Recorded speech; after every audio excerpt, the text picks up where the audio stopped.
we are starting with a new topic, that is kidney disorders. ठीक है, so now we are moving towards the end of systemic pathology. ठीक है, so we will begin with normal histology of kidney. So who will tell me about normal histology? आप बताओ. Normal histology of kidney. What are the functional unit?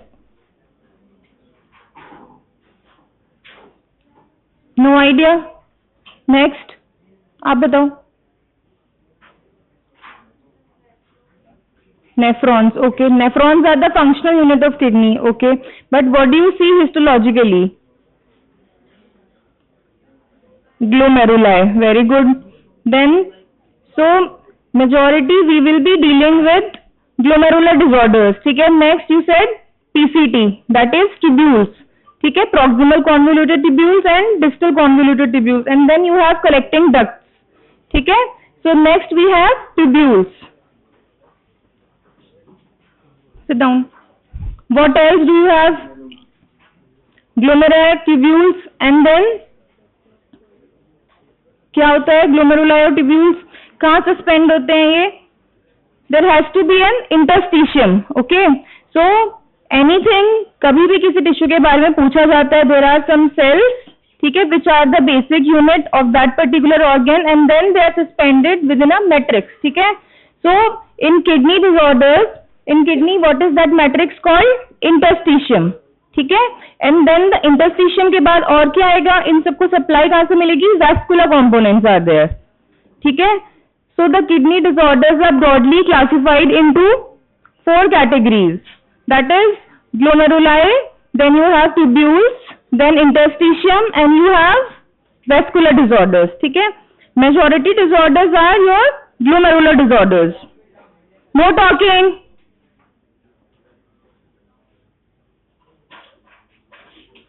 So we will be beginning with normal histology. So it's very important to understand the normal histology of kidney, to understand the pathology, because pathology revolves around your normal structures.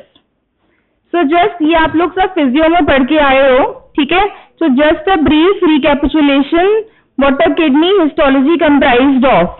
So like 70 to 80% of disorders are due to glomeruli. So right in the center there is presence of glomeruli. Glomeruli होता क्या है? This is nothing but the tuft of capillaries. ठीक है. It is a tightly packed tuft of capillaries. Now, apart from glomeruli, there is this clear space which is known as Bowman space. ठीक है. Then there are 2 layers, the inner layer and the outer layer. The inner layer which is very closely attached to your glomeruli is the parietal layer. Sorry, that's the visceral layer. Whereas the layer which is the outside layer is parietal layer. Here you can see apart from glomeruli there are presence of these tubules. ठीक है. Those are known as distal collecting tubule, proximal collecting tubule. ठीक है, depending upon the length of the nephron. Then you have vascular pole. ठीक है. So that is the vascular component. Any doubts here? Again the hyper view of the glomerular structure. Like I've told you, glomeruli is the tuft of capillaries. So in the glomeruli, can you see these are the small lumens of capillaries, and these capillaries they are bounded by a matrix, that is the mesangial cells. ठीक है. And then there is this clear space which is the Bowman space, and the deeply apposed layer is your visceral epithelial layer, also known as podocytes. ठीक है. समझ आ रहा है यहाँ तक? So the glomeruli is the tuft of capillaries, deeply opposed by mesangium. It has got 2 layers. The inner layer which is closely attached is podocytes, whereas the outermost layer is the parietal layer, and the space between these two is the Bowman space. ठीक है. Now, like I told you, that depending upon which structure is involved initially, the kidney disorders are broadly classified into 4 categories. We will be reading about disorders under these 4 categories only. ठीक है. So in the first lecture you need to understand what a kidney comprised of. So majority disorders are the glomerular disorders. ठीक है. Mostly the glomerular disorders are immunologically mediated. ठीक है, so 70 to 80% of pathologies of kidneys are glomerular pathologies. ठीक है, apart from it, next you have tubules. ठीक है, so next set of disorders are tubular disorders. ठीक है, the tubular disorders are usually caused by toxins and drugs. Drug-induced injuries are mainly they affect the tubules first. Okay. Apart from that is the interstitium. These glomeruli and tubules, they are present within interstitium. Okay. And lastly you have blood vessels. ठीक है. So whatever the origin is, lastly the tendency is, in kidney disorder there is a very peculiar tendency. Suppose if the glomeruli is involved first, but in the later stage this can involve your tubules. ठीक है, जैसे कोई injury tubule से शुरू हुई, but in the later stage it can affect the glomeruli. So the end stage is, क्या बोलते हैं उसको, ESRD, that is end stage renal disease. ठीक है, अल्टीमेटली क्या होता है, there is chronic renal failure, renal shutdown. Okay, when all the structures are involved, हम कहते हैं, आपने अपनी क्लिनिकल पोस्टिंग्स में सुना होगा, there is ARF, there is CRF, and ultimately it is end stage renal disease. ठीक है, फॉर दीज रीजंस, क्योंकि हमें पता है कि kidney is one such organ, if it goes into shutdown then it is irreversible. ठीक है, and it is usually fatal also, life threatening होता है ये. So the early signs and symptoms are very important. ठीक है, that is why it is a very important topic for your clinical point of view. ठीक है, I tried to simplified it for you people. ठीक है, so there are 4 categories: glomerular, tubular, interstitium and then vascular. Every structure is going to get involved. ठीक है, then in the end the end stage renal disease is the last stage. ठीक है, so how एक normal से symptomatic and then last is your ESRD. कैसे गए अभी हम वो पढ़ेंगे. ठीक है, now this is the again the pictorial representation. This I have taken from your textbook Robbins. ठीक है, now try to understand this. I have told you there is this glomeruli which is the tuft of capillaries. These capillaries are marked by orange color. Okay, these capillaries has a lumen. These are the small vessels only, and these capillaries are bounded by mesangium. Mesangium are the जो green color cell आपको दिख रहे हैं, those are your mesangiums. Okay, now the closely opposed structure are the podocytes, that is the visceral epithelial layer, and the outside layer is the parietal cell layer. ठीक है, इतना आपको समझ में आना चाहिए to understand it better. Now what are the clinical manifestations of renal disease? Suppose patient आता है आपके पास, तो what will you ask? So there are 2 terminologies. First is azotemia. ठीक है, and next is your uremia. So what is azotemia? कई बार आपसे पूछा जाता है, and when you go for your medicine postings, these terms will be frequently used, azotemia and uremia. So what is this? So azotemia is nothing but it is just the biochemical abnormalities. ठीक है, हम renal function test follow करते हैं, तो what is azotemia? It is just the biochemical abnormalities without any signs and symptoms. Clear? तो azotemia में क्या होता है, there is increase in the blood urea nitrogen and there is increase in the creatinine. ये दोनों चीजें क्यों होती है? Because of decrease GFR. ठीक है, कोई आपसे पूछता what is uremia, then you will say when the signs and symptoms are present with azotemia it is known as uremia. ठीक है, कई बार पेशेंट को यूरिमिक एन्केफेलोपैथी हो जाती है. So first there are biochemical abnormalities and then the clinical manifestations of it. ठीक है, so that is the difference between the two. Clear about these 2 terms, azotemia and uremia. ठीक है, so what is happening in kidney disorders? There is decrease in the GFR. GFR is glomerular filtration rate. There is decrease in the urine flow. There is decrease in the GFR. ठीक है, leading to azotemia, that is the blood urea nitrogen raised and serum creatinine raised. When it is followed by signs and symptoms, it is uremia. Now there are various clinical presentations of renal disorders. Patient कैसे कैसे present कर सकता है? How will you identify this The particular complaint is pertaining to renal system. So first is your nephritic syndrome. ठीक है? What is nephritic syndrome? Again, I've told you the maximum pathologies are due to glomerular damage. ठीक है? So this is due to glomerular disease and it is dominated by acute onset. इसका acute onset होता है. ठीक है? Usually it is characterized by grossly visible hematuria. Hematuria आपसे कई बार पूछा जाता है. What is hematuria? It is nothing but the presence of RBC within urine. So in the nephritic syndrome there are 4 components. First, grossly visible hematuria. Then you have proteinuria. But the proteinuria ranges from mild to moderate. ठीक है? It is usually less than 1.5 gram per day. ठीक है?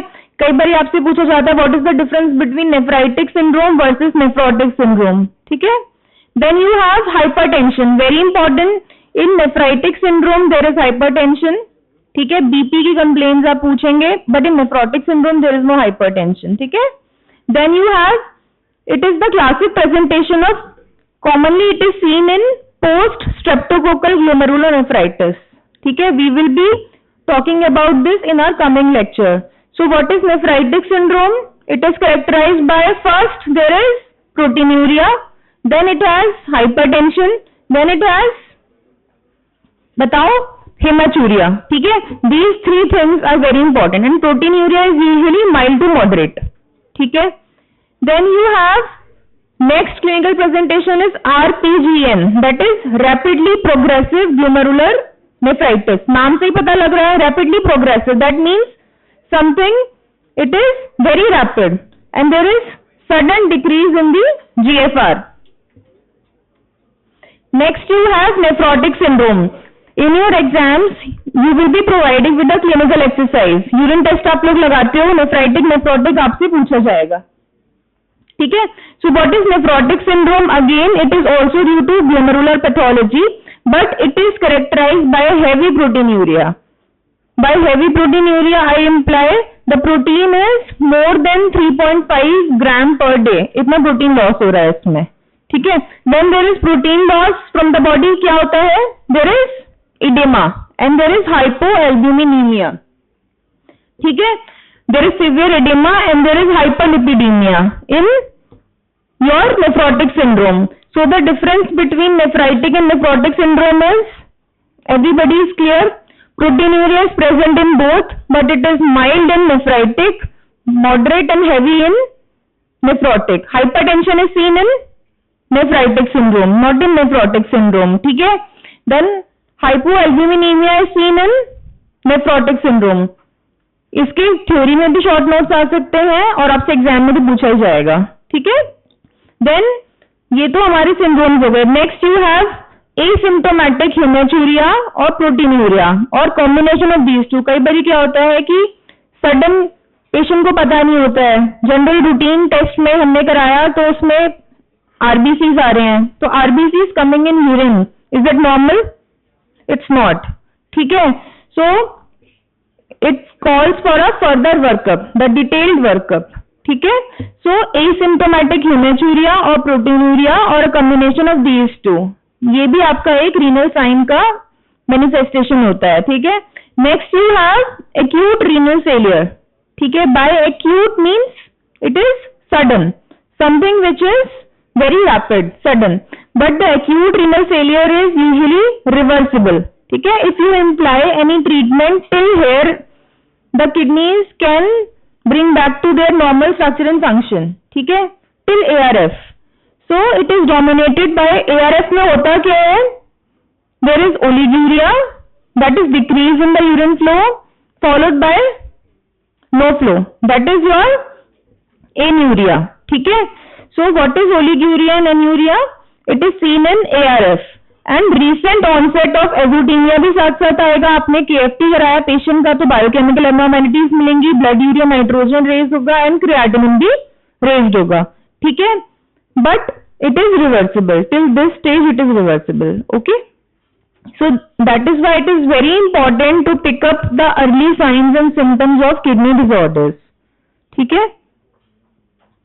Next, ARF can proceed to CRF, that is your chronic renal failure. Either अगर आपने treatment शुरू कर दिया तो you can bring back to its normal structure and function. If not, then it will proceed to CRF, that is your chronic renal failure, and it is characterized by again the same symptoms of prolonged duration. ठीक है, chronic का मतलब ही वही होता है that the symptoms are present over a period of 6 to 7 months. Okay, so it is the result of all chronic renal parenchymal diseases. जितनी भी renal parenchymal disorders होते हैं last में culminate होते हैं in CRF. ठीक है, then you have, ये तो हमने glomerular pathology की बात की. ठीक है, then you have tubules defects. So these are the renal tubular defects. जब भी tubules का काम क्या होता है? Reabsorption. ठीक है, water reabsorption, solute reabsorption. So if the tubules are damaged, what will happen? They are dominated by polyuria. Polyuria, can anybody tell me what is polyuria? Polyuria, anyone? कितना होता है, अमाउंट कितना होता है? It is the excessive urine formation. ठीक है, so now आपको difference पता लग रहा है. अगर पेशेंट कंप्लेन कर रहा है कि देयर इज डिक्रीज फ्लो और there is absence of urine, तो you will think of ARF. But if the patient is complaining कि नहीं यूरिन फ्लो ज्यादा है, पॉलीयूरिया हो रहा है, then you will think of some tubular defects. ठीक है, so that is how you differentiate. ठीक है, so it is dominated by polyuria, nocturia and electrolyte disturbances. ठीक है, example metabolic acidosis. ये terminologies आप बार बार सुनेंगे when you go for your medicine posting. ठीक है, in your final year. Now it is usually क्यों होता है ये? Something which directly affects the tubular structure, like for example medullary cystic disease. ठीक है, we will be talking about it in our coming lecture. या फिर आपके drugs हो सकते हैं, toxins हो सकते हैं. ठीक है, इसलिए treatment history is very important.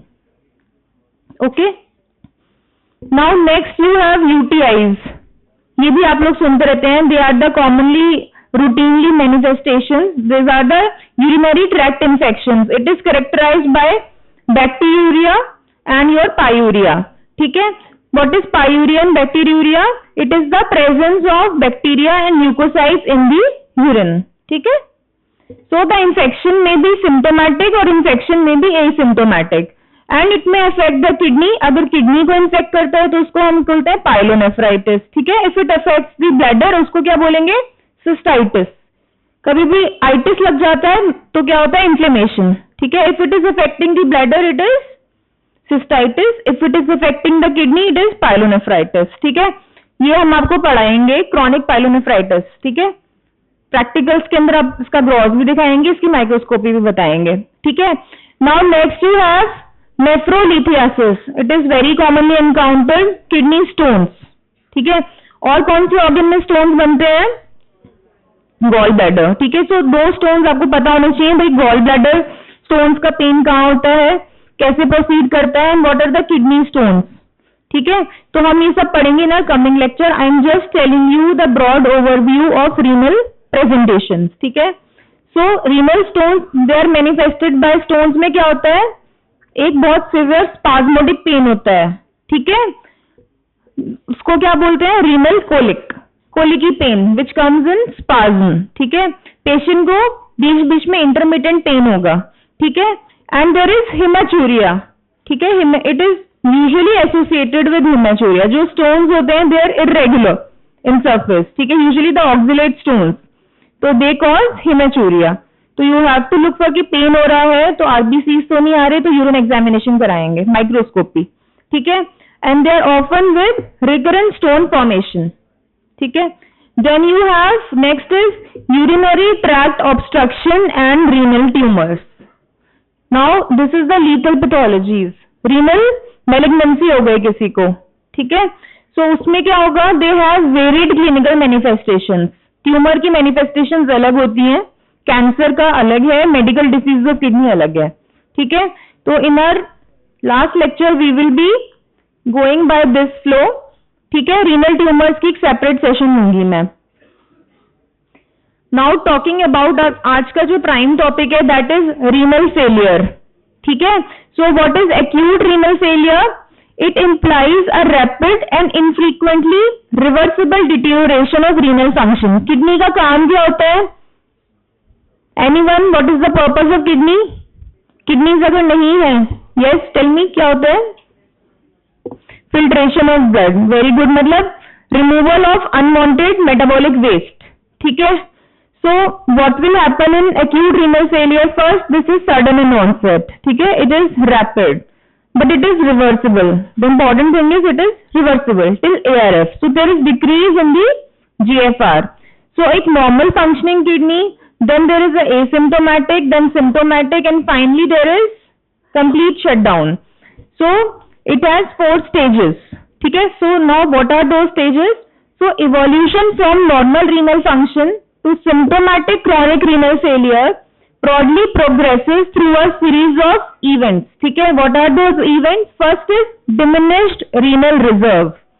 पहली स्टेज को क्या बोलेंगे? Diminished renal reserve. What is this? Here the GFR is about 50% of the normal. ठीक है? GFR कितना होता है? 180 ml per minute. ठीक है, पर आवर. तो इसमें आपका जो diminished renal reserve में अभी आपका GFR हो जाता है 50% of the normal. तो यहां तक अभी सब ठीक है. अगर आप इस स्टेज पे पेशेंट का RFT ऑर्डर करेंगे तो क्रिएटिनिन भी ठीक आएगा, ठीक है, ब्लड यूरिया नाइट्रोजन भी ठीक आएगा, ठीक है. फिर then there is next stage is renal insufficiency. What will happen in renal insufficiency? The GFR further declines to less than 50%, but the window is from 20 to 50%. बट यहाँ पे अब आपकी धीरे धीरे एबनॉर्मेलिटीज आने लगेंगी, मेटाबॉलिक फीचर्स आने लगेंगे पेशेंट को, लाइक हाइपरटेंशन आने लगेगी, polyuria, nocturia, all these complaints will be there, ठीक है, बट डिमिनिश रीनल रिजर्व में नहीं होगा, ठीक है. The next you have CRF, that is chronic renal failure. Chronic renal failure में क्या हुआ? GFR और कितना कम हो गया?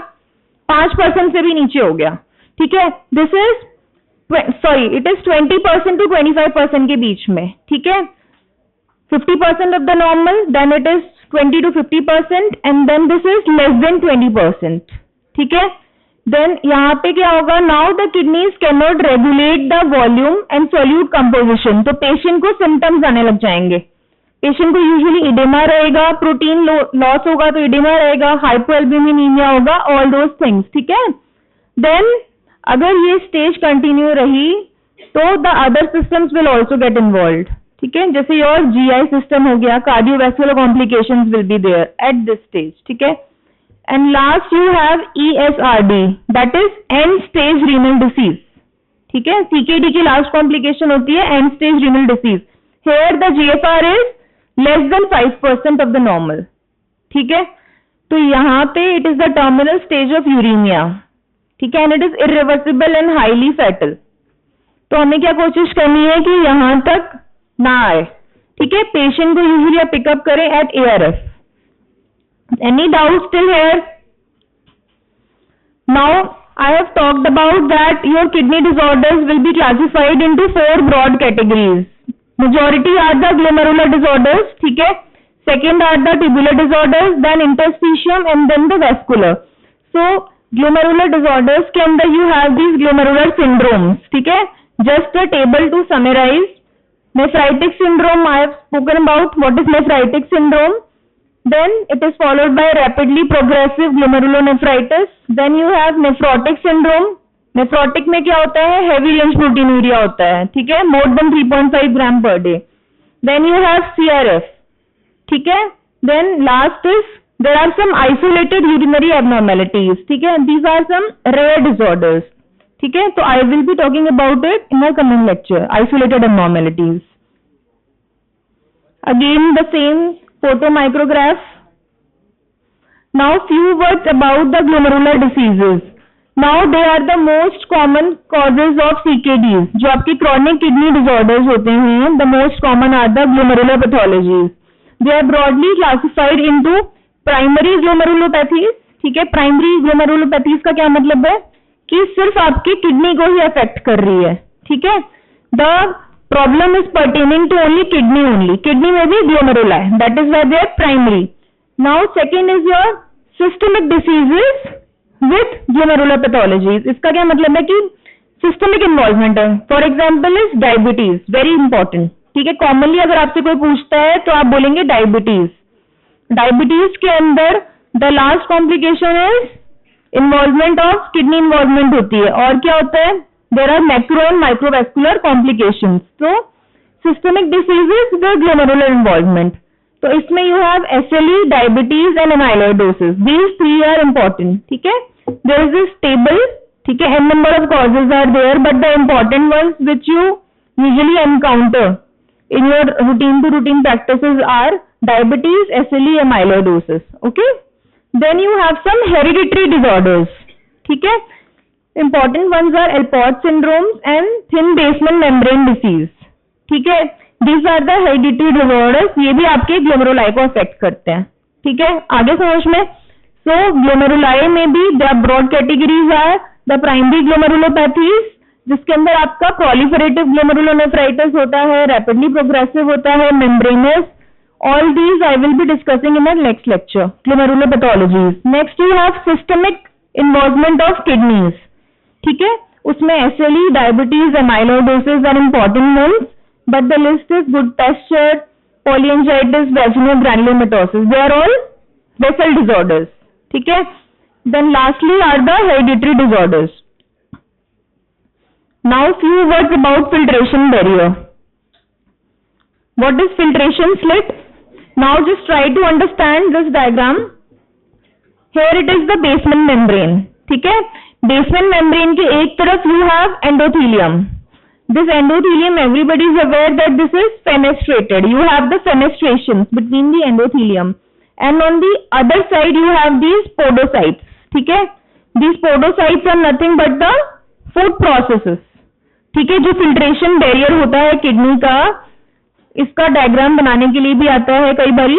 ठीक है, so it is composed of a basement membrane. On one side you have endothelium, ठीक है, which has fenestrations, and on the other side you have these podocytes or the food processes. Between the podocytes there is this space known as filtration slit. ठीक है, जो urine flow होगा वो इसके through होगा, filtration slits के through. And there are 2 important proteins which are there.